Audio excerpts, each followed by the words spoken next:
Uwais Al-Qarani, orang yang hidup di negeri Yaman. Uwais Al-Qarani itu adalah tidak pernah bertemu dengan Rasulullah, tapi justru disebut oleh Rasulullah. Hidup pada zaman Rasulullah, tapi nggak sempat ketemu Rasulullah. Hidupnya di Yaman, hidup dengan ibundanya. Baru setelah Rasulullah wafat, bisa pergi ke Makkah dan Madinah, bisa melaksanakan ibadah haji.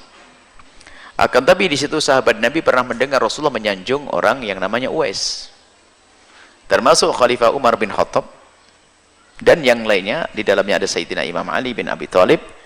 Nabi menitip salam untuk Uwais. Bahkan bukan sekedar menitip salam untuk Uwais, Nabi SAW meminta agar Sayyidina Umar dan yang lainnya meminta doa kepada Uwais Al-Qarani. Kalau sudah orang-orang disebut seperti itu, tentu penasaran, siapakah gerangan si Uwais? Mungkin dia seorang kiai gede, punya pondok besar, jamaahnya gede, punya sering kelihatan di televisi atau apa gitu. Ya enggak?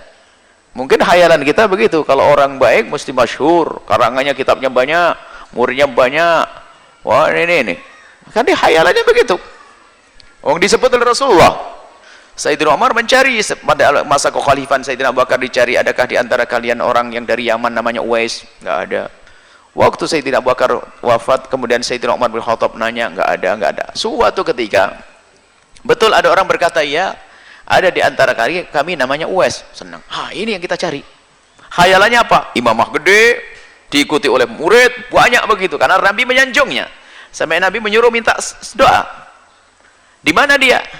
Kami sewa dengan 300 dirham atau dinar, 300 dirham untuk mengembala kambing. Bingung Sayyidina Umar. Makanya jangan rendahkan orang. Oh gitu. Di mana dia? Di sana mengembala kambing. Di Padang. Jadi dia itu diajak haji karena Uwais nggak punya duit. Maka kamu boleh ikut haji bersama rombongan kami ya Uwais. Cuman kerjamu apa? Miara kambing. Orang dulu tuh nggak ada duit, nggak ada catering di Mekah tuh nggak ada. Jadi bawa kambing sendiri, beleh itu.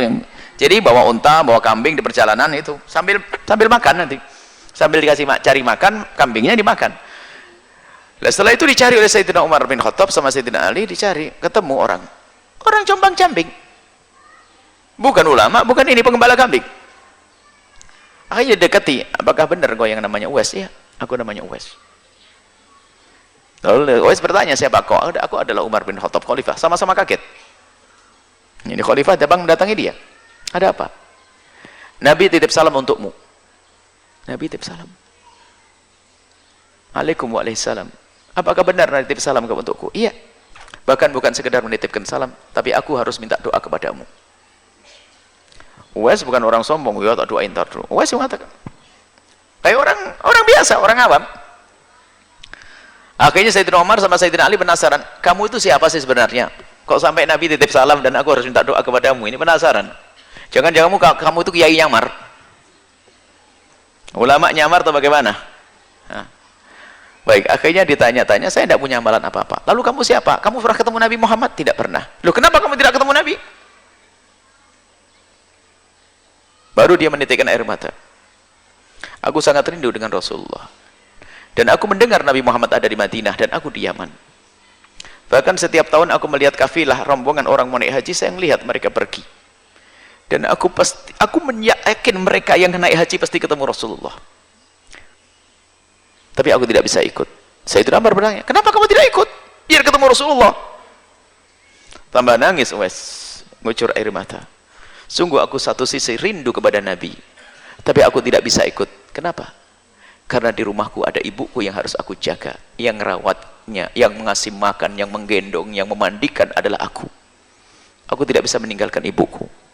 Baru sadar Sayyidina Umar dan Sayyidina Ali, lalu berkata, Uwais, inilah sebab kemuliaanmu karena ibumu.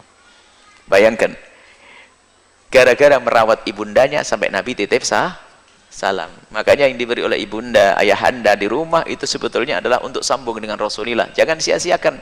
Apalagi ibunda yang diuji dengan sakit.